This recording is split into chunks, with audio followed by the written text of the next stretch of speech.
Good morning, Commissioner Bonner. How are you?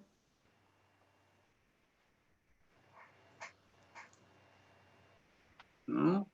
You're unmuted. You're good. There you are. Am I unmuted? Yep, you are. You can't hear me at all, right? No, we can. We can hear you. Good. Yep, we can. Good to see you. Thank you. Good morning Good morning. to everyone.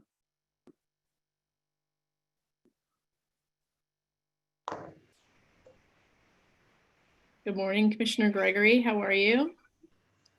Good morning. Very good, Ann. How are you? Good, thank you.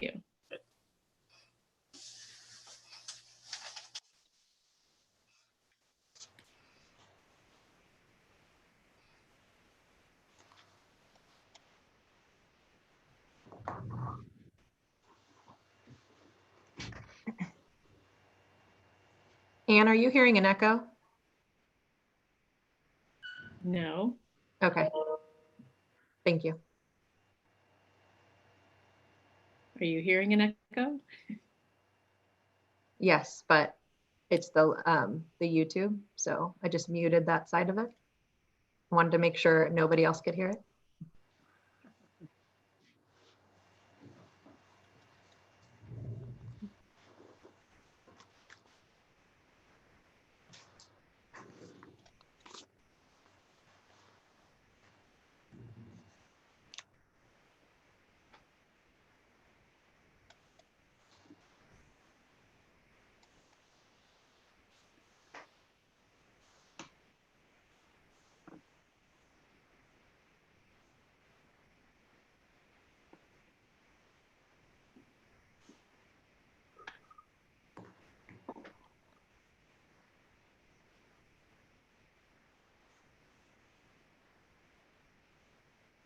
Lisa, we're planning to do roll call voting, right? We're doing that. Yes, we're planning to do roll call voting. There is one item that's a receive and file.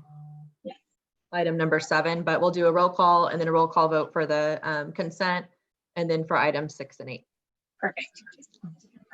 I see you've got this down. We try. Yeah, Seems that every meeting is new though, so we do our best. absolutely.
Good morning, Commissioner Krupa. Morning. How is that? How are everybody? Good to see you. Good to see everybody too. Hi.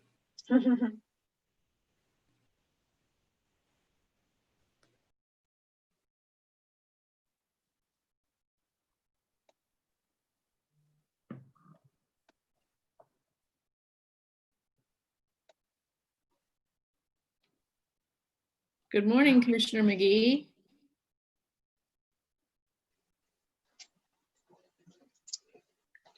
Good morning, Executive Director. I have something for you, but I have not, I'm going to go ahead and spoil the surprise. I've not Uh-oh. been to the county building since March. So this is what city staff did for you. Oh, are you kidding me? Every member of the team. Oh, that's awesome. Thank you. Oh, that's a treasure. That will be yours if and when I enter the county building again. Thank you. Thank you. Oh, that's awesome. Thank you so much. That's all about Jason Simpson taking care of you. Thank you. That's great. For everyone else, the Michigan State women's softball team was practicing in Lake Elsinore. They played a game. They played a game. Yes, played some kind of series. We went between here and Fullerton and Mhm. at our fields. So we were one of, I don't know, 8 or 10 college teams. Pretty cool. That's great. I saw, and I think they were in a tournament with UCR and can't remember what other schools. Yeah, you mentioned Fullerton, but that's a great thing for Lake Elsinore to be able to host those spring tournaments. Yes, we have a great facility out there in Rosetta Canyon. We're very proud of it. It's wonderful. Hopefully we'll be able to have more college sports next year. Yes. Yes. Thank Don't you. bet on it, but I hope you're right. Me too.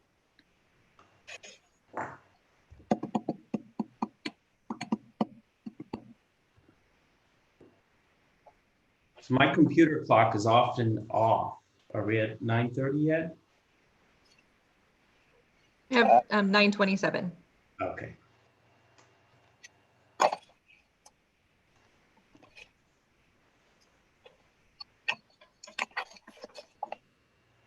So Bob, are you guys having any events out there now with COVID-19 and all that fun stuff?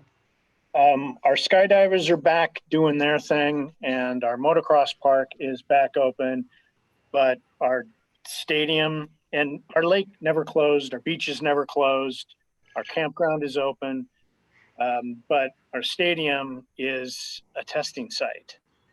And we're going to be canceling a couple more events. That news will leak out this week, which is sad. Okay.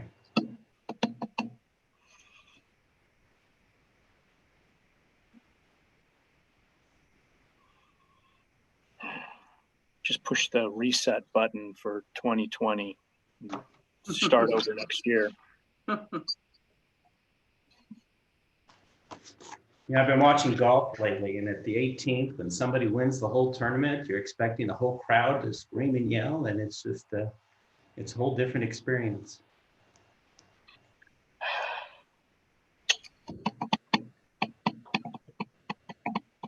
I will admit I very much enjoyed seeing the Phillies Fanatic mascot at their game in the stadium all alone, but like doing the wave all by itself and moving from seat to seat and sitting behind the dugout. So yes, at least there was a mascot there. So that was great.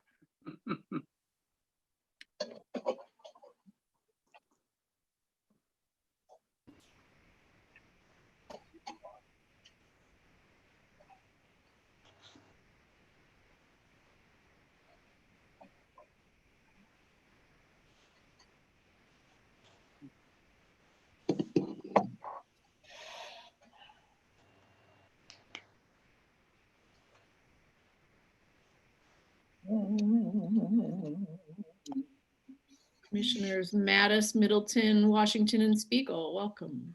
Thank you. Good morning. Good morning, everyone.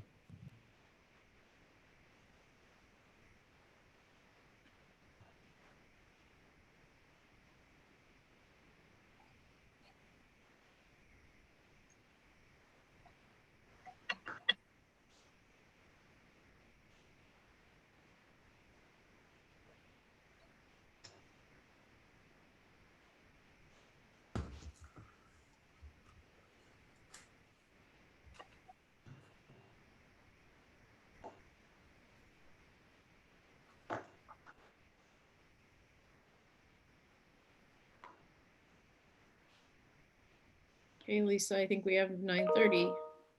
Yes, I am showing 9:30. All right, and I'll call the meeting to order at 9:30.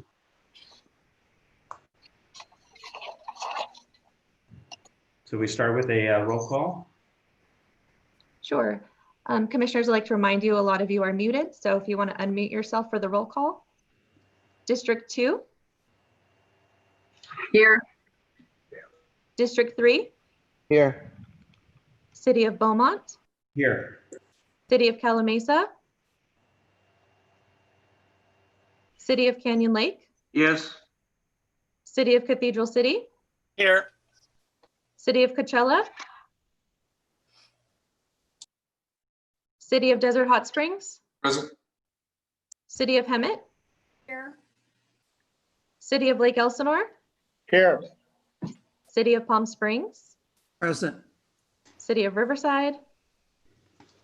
And City of Wildemar. Here. We have a quorum. Great, thank you. Do we have any public comments for items not on the agenda today?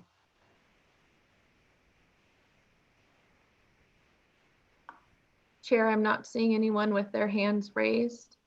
Okay, and how about any additions or revisions to the agenda? No, sir. Okay, so we'll move on to the consent calendar. Are there any commissioners or members of the public who'd like to pull or comment on any item on the consent calendar? You know what? I need to back up and do a little housekeeping. I always forget this.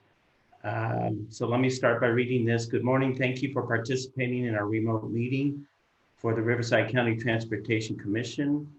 We'll do our best to facilitate a smooth meeting with public participation. Before we begin, I want to review some guidelines and general instructions for the meeting. Please silence your communication devices such as your cell or desk phone. This will ensure we're not hearing any feedback or causing interruption during the meeting. After each agenda item, I will announce a public comment. And for those of you on Zoom, if you'd like to make a public comment, or the participants, you can use the button on the bottom of your screen, click on participants. A list of the participants will appear on the right side of the screen. At the bottom of the list, please click on the gray raise hand button. This will signal to me that you'd like to provide public comment and you'll be added to the list. If you're using Zoom on your smartphone, tap your screen. A new screen will pop up with the list of participants and look for the raised hand button on the screen. And for those of you calling in using the phone line only, you can dial *9 on your keypad to signal that you'd like to comment. Okay, so we'll go back to the consent calendar. Any items, any commissioners like to pull any items for conversation? Okay, so I'd like to take a motion on the consent calendar. I move to approve the consent calendar. I'll second. Okay. Ready for roll call? District 2? Yes. District 3? Yes. Beaumont? Yes. Canyon Lake? Yes, Cathedral City? Yes. Desert Hot Springs? Yes. Hemet? Yes. Lake Elsinore? Aye. Palm Springs? Aye. Wildemar. Aye. The motion passes. Okay, thank you. We'll go to item number 6, which is the annual investment policy. And we're going to have a presentation from Teresa Torino. Thank you. Good morning, Chair White and commissioners and committee members. This item is to adopt a revised investment policy and related resolution. The last substantive changes occurred in the December 2018 revision with a minor correction in March 2019. Attachment 2 to the staff report provides a red line of the proposed changes. The primary revision to the policy now is to provide some flexibility in this current environment to allow for the possibility of zero return investments. Accordingly, staff proposes the deletion of language in section 6.3 on page 10 to provide this flexibility. Other proposed revisions are cleanup items that do not change the policy itself. One change is to refer to the commission as the governing board rather than to use either the term commission or board. Others were minor language changes. Our policy continues to follow 3 investment objectives, which are safety, liquidity, and return on investments in that priority order. Staff consulted with the county treasurer's office, our investment managers, and our financial advisor regarding the changes. Our investment managers did propose some other changes that are within the California Government Code. However, during these uncertain times, I'm reluctant to reduce the credit quality requirements or increase the maximum percentage limitation on certain types of investments. This completes my item, and I'm available for any questions or comments. Okay, thank you. Do we have any questions or comments from commissioners? Yes, Um, Cathedral City. Thank you. Go ahead, Cathedral City. Thank you, Mr. Chairman. So good morning, and thank you, Teresa, for the report and the quick summary. My question has to do with what you mentioned, the change. I think you said it was on page 10. When I look at the package, looks like it's on. It says it's on page 362, but 386 of the packet, where we're talking about a change in the event of investing in a zero interest security. So I guess my question is there a change? Has there been a change, or is there going to be a change with Government Code 53601.6 as mentioned? Because when I look at that government code, the rest of that paragraph basically just summarizes what's in the government code, including the prohibition on the type of zero interest, any type of zero interest security, with some exceptions.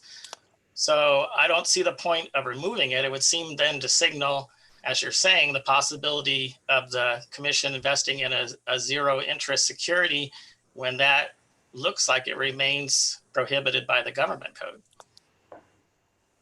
Thank you, Commissioner.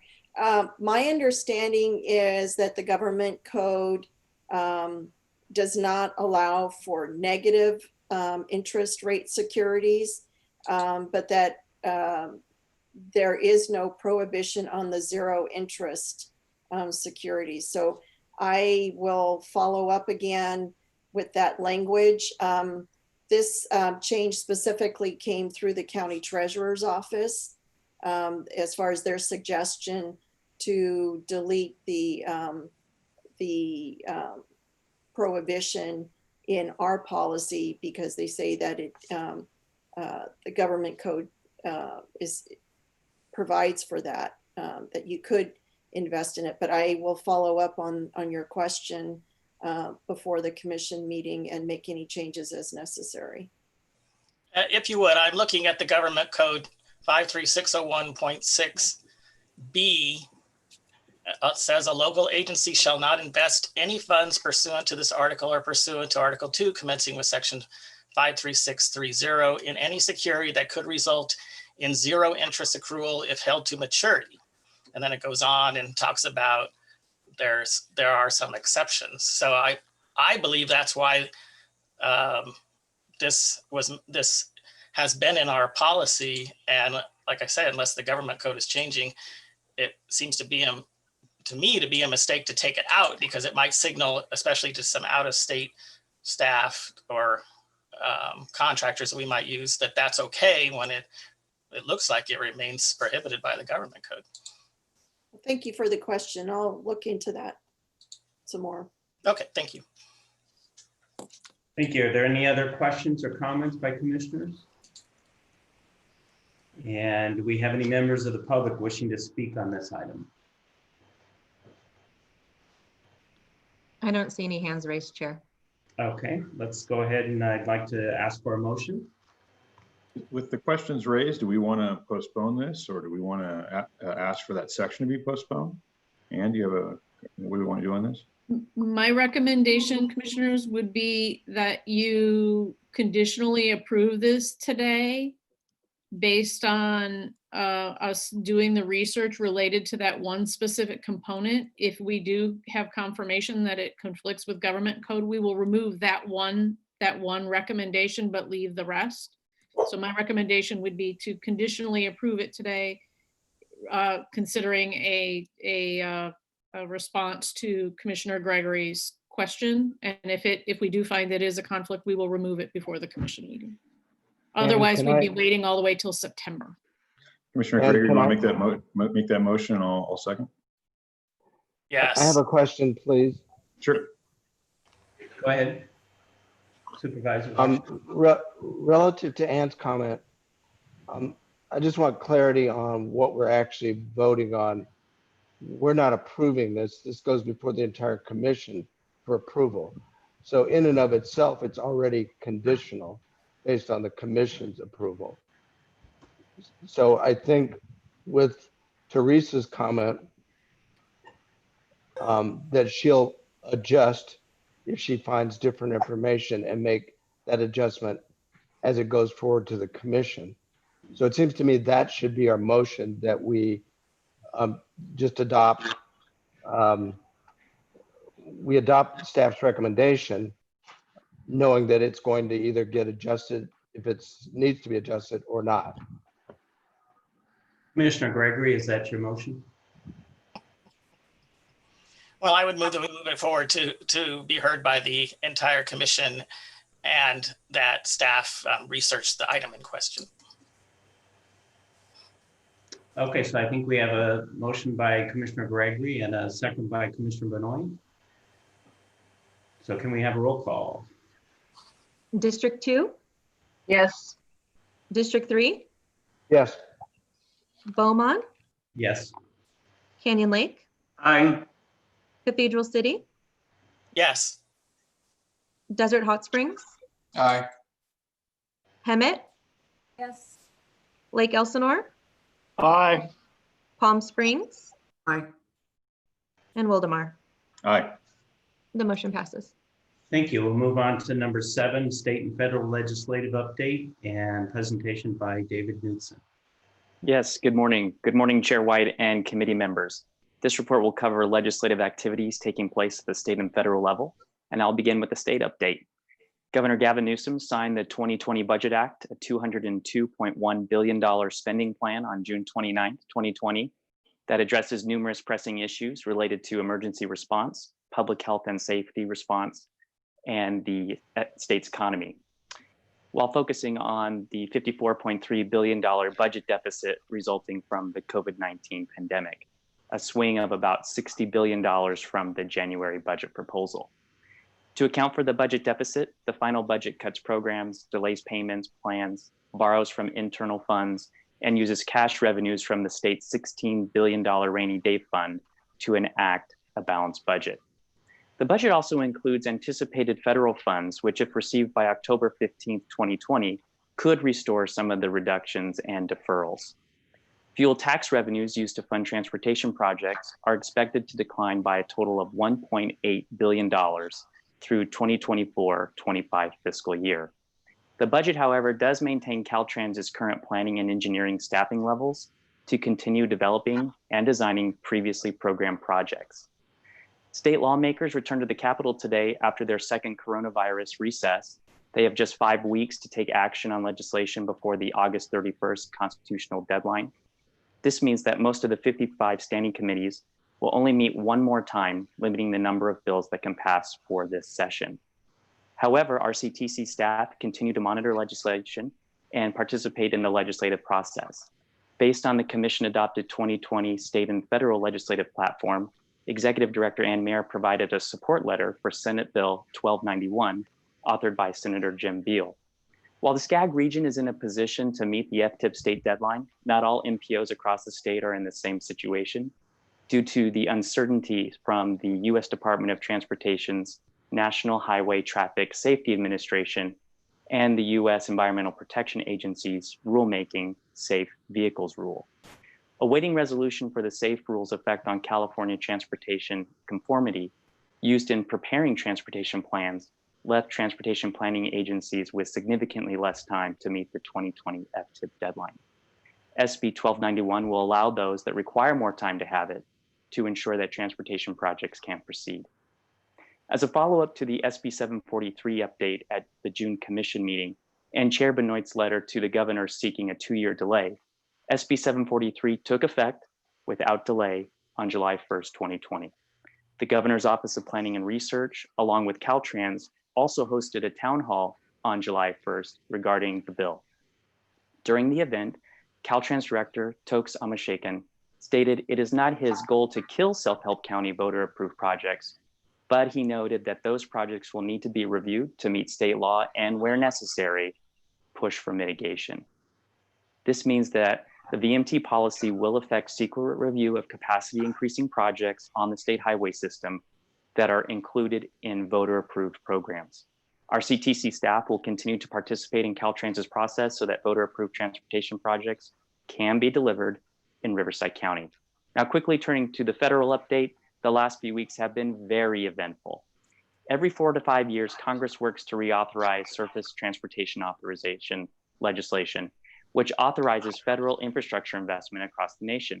While the Senate has taken limited steps in their reauthorization process, in June, the House Transportation and Infrastructure Committee introduced the INVEST Act, a 5-year reauthorization of federal surface transportation programs. Using existing funding formulas and new competitive grant programs, the measure would invest nearly $500 billion over 5 years across highway, transit, and rail programs. The bill's major themes are fix-it-first policies, reducing greenhouse gas emissions, and addressing climate change and infrastructure resiliency. After its approval in the committee, the INVEST Act was incorporated into H.R. 2, the Moving Forward Act, a broader $1.5 trillion infrastructure bill that includes school construction, affordable housing, clean water, broadband, and transportation programs. The bill does not identify a funding source to pay for these programs.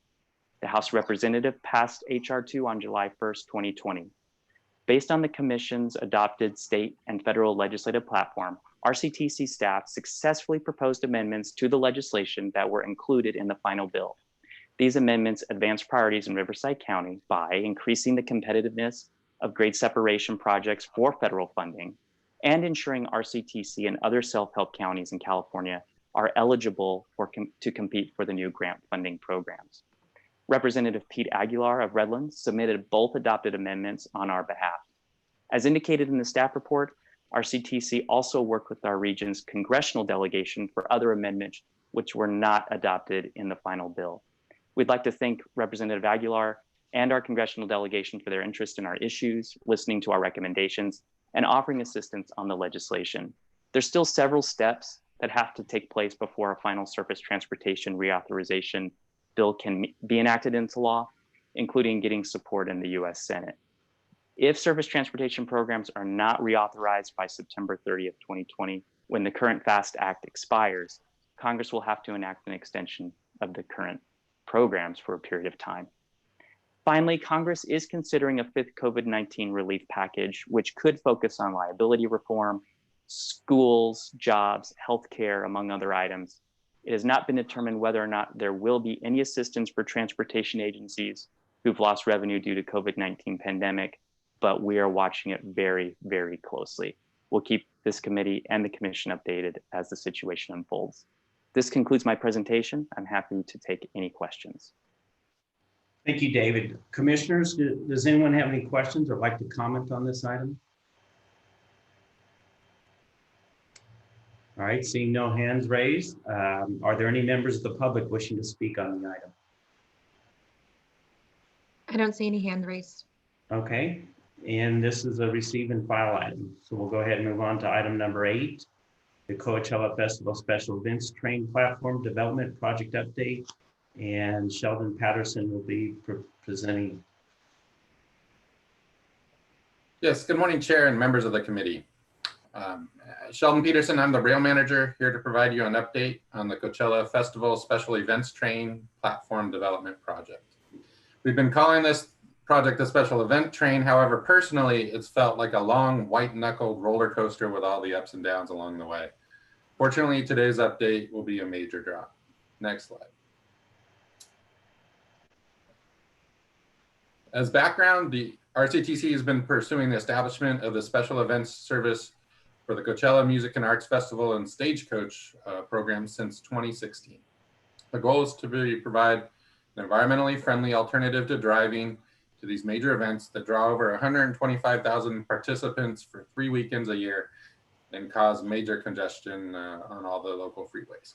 The concept is based on a successful effort that Amtrak independently operated back in 2008. Through previous discussions, it was identified that the major barrier to operate the service was a lack of a separate track and boarding platform off the railroad's busy main line in Indio. So to address that, staff in coordination with LoSAN, the City of Indio, applied for and received a $5.9 million state rail assistance grant.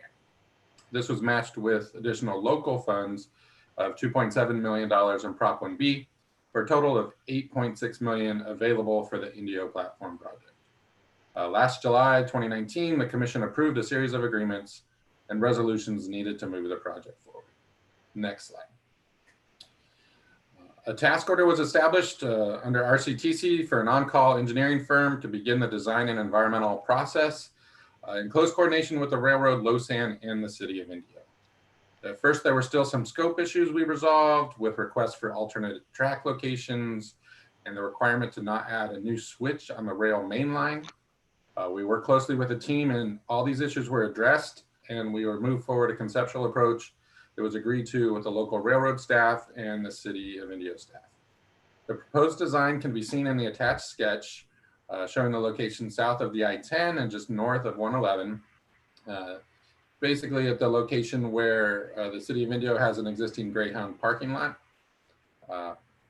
There's a platform set up to allow for a 10-car train to safely unload on the platform that'll meet all the ADA standards, as shown in the design.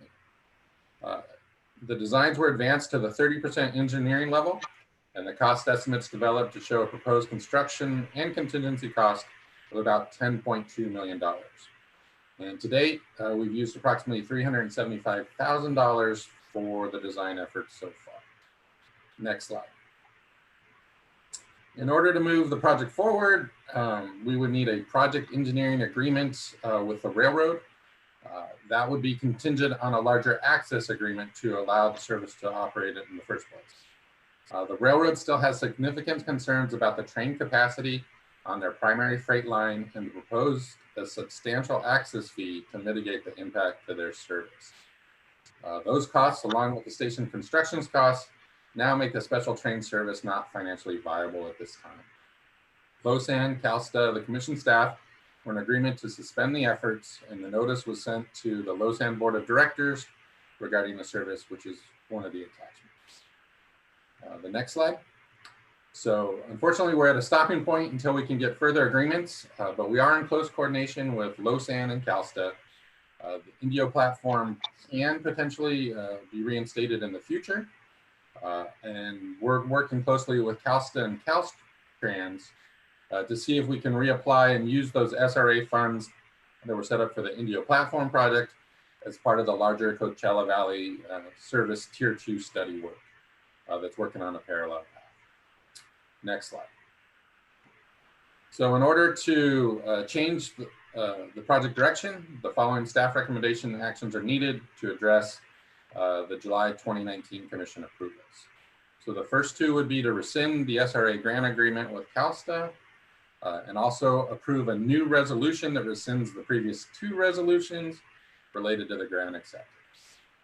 The next slide would then be to rescind the memorandum of understanding with LoSAN, amend our internal short-range transit plan to remove the SRA grant funding and approve a budget decrease and remove the grant funding from both our revenues and expenses in the FY21 budget. With this, we'll then forward to the Commission for final action.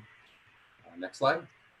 And just want to let you know that I wish I had better news today to report on this project, but rest assured we have done everything within our powers at RCTC to move this project forward. I'm available if there's any questions. Thank you. I do see a question from Commissioner Gregory.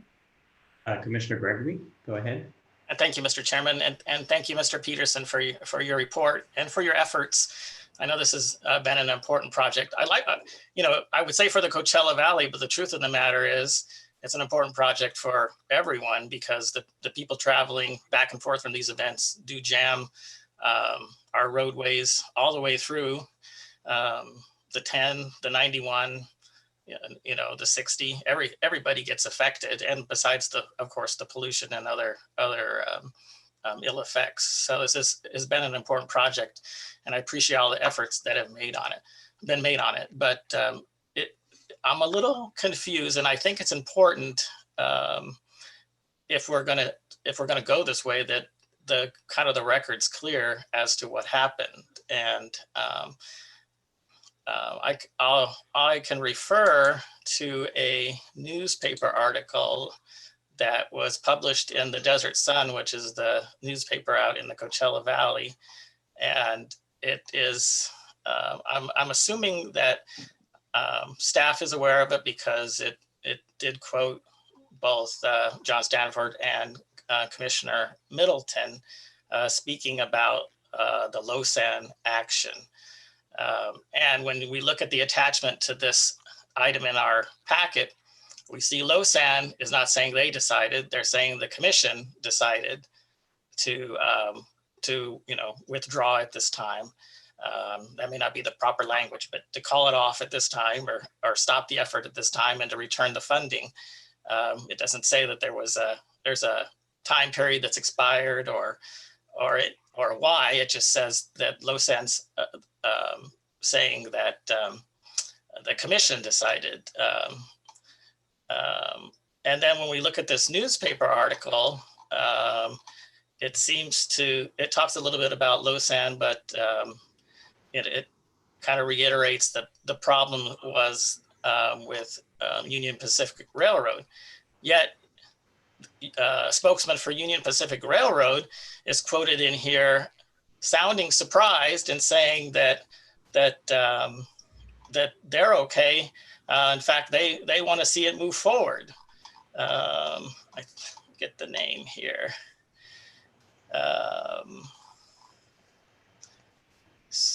Excuse me for trying to look at this. Spokesman Tim McMahon stressed the agency was open to the project, and a quote from here: "Every new passenger proposal goes through an analysis to determine impacts to the freight rail network. This specific proposal for temporary service to the Coachella Music Festival was evaluated by Union Pacific, and we were in discussions with those agencies responsible for the proposal to ensure impacts would be mitigated."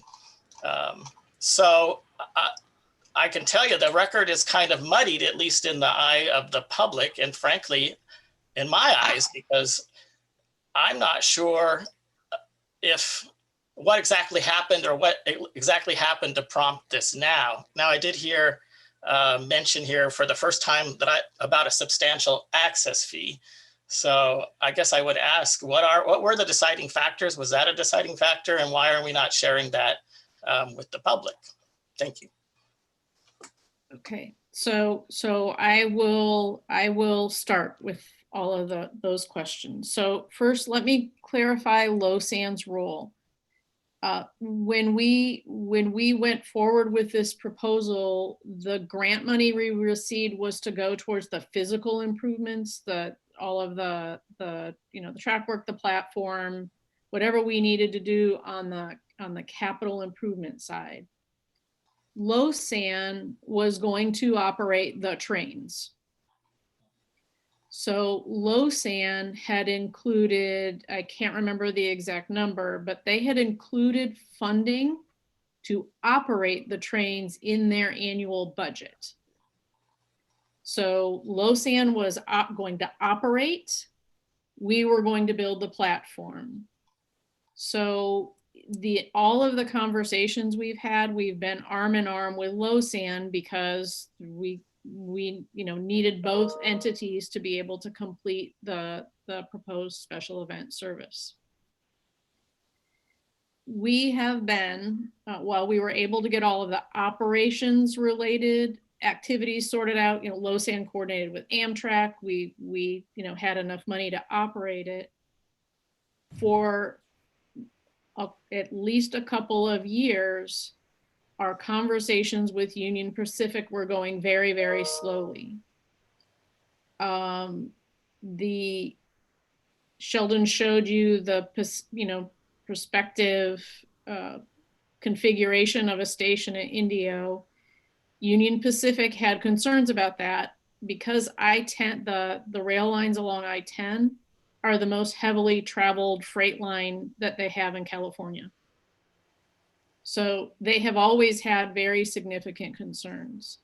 They also were asking us to potentially not build a temporary platform at that location in Indio. There were questions about perhaps we could just stop at the existing platform in Palm Springs. At that point, Valley Music Travel would have had to shuttle everyone from Palm Springs all the way to the festivals. So we didn't see that as a feasible alternative. They also had proposals to shift the location of where we stopped the trains, not at the Indio station, but maybe 1.5 miles away off on another siding. So Union Pacific has been working with us and proposing alternatives that fit with their business needs. So what was happening here is that what we were trying to accomplish for the purposes of providing rail service to the Stagecoach and Coachella events conflicted with their business requirements related to keeping other trains, passenger trains, off of that rail line so that they didn't interfere with their freight service.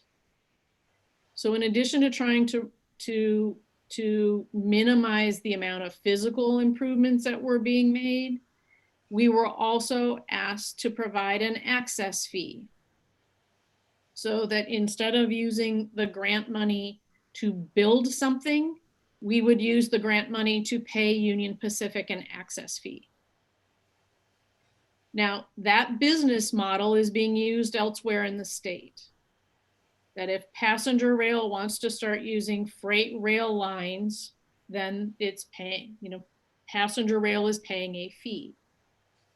And from our standpoint, that's an okay business model for, public benefit of passenger rail service. Because this is a very delicate balance. We've got passenger and freight rail trying to coexist on the same limited amount of track. From a staff perspective, using that grant money not to build any kinds of improvements, but to pay an access fee was not appropriate in this circumstance for a special event train service. That it was, while that business model may work if we are getting, multiple trains a day for an extended period of time, that concept is probably okay. But to pay millions of dollars for access for 3 weekends didn't make any sense to us from a staff perspective. So in conversations with LoSAN staff and with CalSTA staff, we at the staff level agreed that our recommendation should be to return the grant funding because we couldn't justify using that public taxpayer dollars for only 3 weekends of service. And so, to your point about the LoSAN memo, I think LoSAN staff felt a sense of urgency because they were getting ready to approve their budget and the operating dollars were in their budget. So they notified their board members. That notification went out before we had our committee and commission process. So there was a disconnect in that communication. They needed to approve their budget with that, with that operating expenses removed.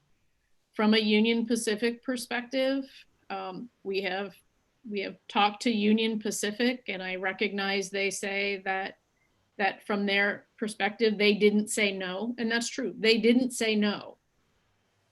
But the conditions they've placed on it out of their business needs make it, from our perspective, not a good investment of public funds. So they, they have not said no, but moving a location or not building any capital improvements and paying an access fee doesn't necessarily suit the public need either. So we're at a point where we don't see how this can move forward in a way that works for both public agencies and the railroad. So I hope that explanation helped a little bit in terms of the details. Thank you. I think it helps. And it also helps answer the question I didn't know what I really wanted to raise, was why a decision was made and moved forward and hadn't been brought to the commission yet. But you explained that, and I accept that. So, but I guess it still begs the question, and maybe there's a reason, like not trying to antagonize the railroad, but why are we not speaking or putting in writing or sharing more about this reasoning? Because this reasoning makes sense. The other, left the way it is, it makes it appear that we're all pointing at each other and we just lost resolve. And that's disturbing to me. And I guess I would also ask, so how does this reflect on the future possibility of the San Gorgonio Coachella Valley Daily Rail? We're gonna have the same issues or more. So how do we know we're not gonna face these same issues? And is it not important for us to let our public know that we haven't lost resolve? Commissioner, I agree with you. And normally, our goal from a staff perspective was to have this conversation with commissioners at the committee meeting and the commission meeting in a public setting, so that we could we could give you the information and you could ask questions. So that is our normal mechanism of communication. We did respond to the Desert Sun. We did answer questions there. The article, we could have started going back and forth with the Desert Sun trying to get information corrected. But from my standpoint, I didn't think that was the appropriate place to share the information because we hadn't talked to commissioners yet. So I apologize that the sequence got out of order here. And it was always our intent to have a staff conversation and then to come to commissioners to talk about what to do here. So I apologize that it got out of sequence, and I understand why Losan had to notify their board members because of their own independent action. So, we can, at your direction and after a conversation with the commission, we can try again with the Desert Sun to make sure that the record is corrected, and we're happy to do that. With respect to the broader rail program, we are many years into the Tier 1 environmental document for the ultimate project, which is 2 round trips per day between LA and Indio.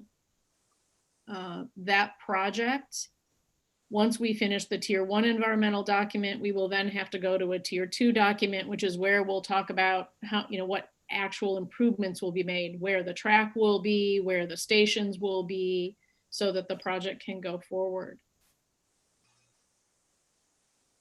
We are assuming in that Tier 1 document that we will need to triple track between Colton and Indio. Right now, there are only two sets of tracks in that area, and this is Union Pacific's most highly traveled corridor.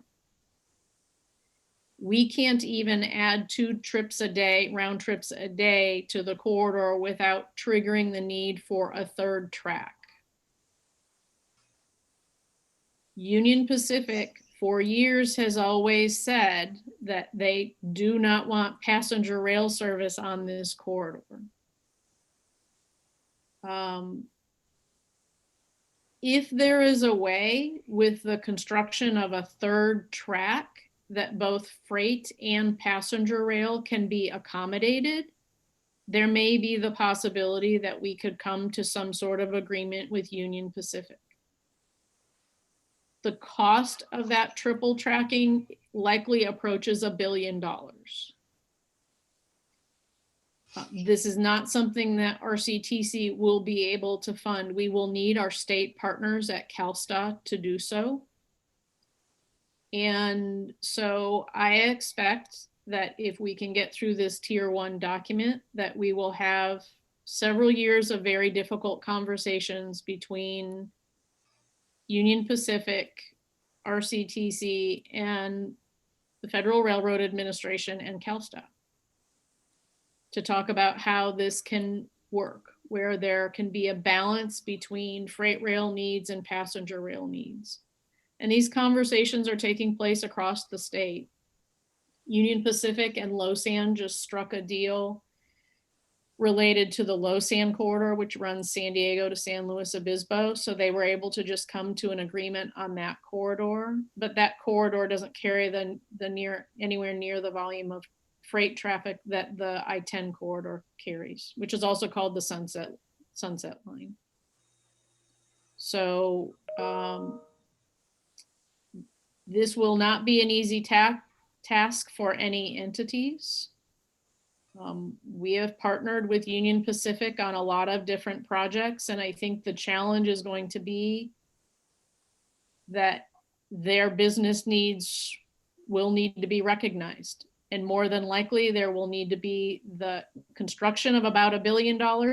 And I'm just, those are round numbers. It can go up and down by $500 million or so. And probably also having to pay access fees as well. So this will not be an easy task. And I think you can assume that we did not lose resolve. It's that at a certain point, the question of public benefit comes in. If we're using almost $10 million of public money, what is it giving the public? And in this case, for the special event trains, it was a relatively minor benefit cost ratio. Well, thank you. Thank you for that. And I'm not asking, and I don't think it would be wise necessarily to go back and engage in particular with the Desert Sun. I would suggest, as this moves forward to the commission, maybe in the actual document itself, there'd be a little more discussion as to this access fee and how that played into the decision. I think it makes a lot of sense what you're saying. It's one thing to spend a substantial amount of public money on a public facility. It's something completely different to pay a fee for something that's not a substantial fee for something that's not used that much. So that helps clarify it a lot for me. And my suggestion would just be that we touch on that more, because I think more people see the actual packet than maybe actually attend the meetings. So thank you very much. Thank you. We'll make those modifications. Thank you. I don't see any other hands raised. Any other commissioners have comments or questions? All right. Any members of the public wishing to speak? Don't see any hands raised. Okay, then may I have a motion, please? Third district moves staff recommendation. Second. Okay, we have a motion and a second. And can we have roll call, please? District 2? District 3? Aye. Beaumont? Yes. Canyon Lake? Aye. Cathedral City? Yes. Desert Hot Springs? Aye. City of Hemet? Yes. Lake Elsinore? Aye. Palm Springs? Aye. And City of Wildemar. Aye. The motion passes. Thank you. We will skip item number 10 since there are no items pulled from the consent calendar. And we'll move on to number 10. I'm sorry, we're skipping number 9. Number 10, Commissioner staff report. Are there any commissioners who would like to present a report? Okay. How about staff? Is there a staff report? No. Sounds good. Then without objection, we'll go ahead and adjourn the meeting. And the next Budget and Implementation Committee meeting scheduled for 9:30 on August 24th. And I guess that may or may probably be a Zoom meeting again, I would assume. Okay, great. Thank you. Thank you. Have a good day.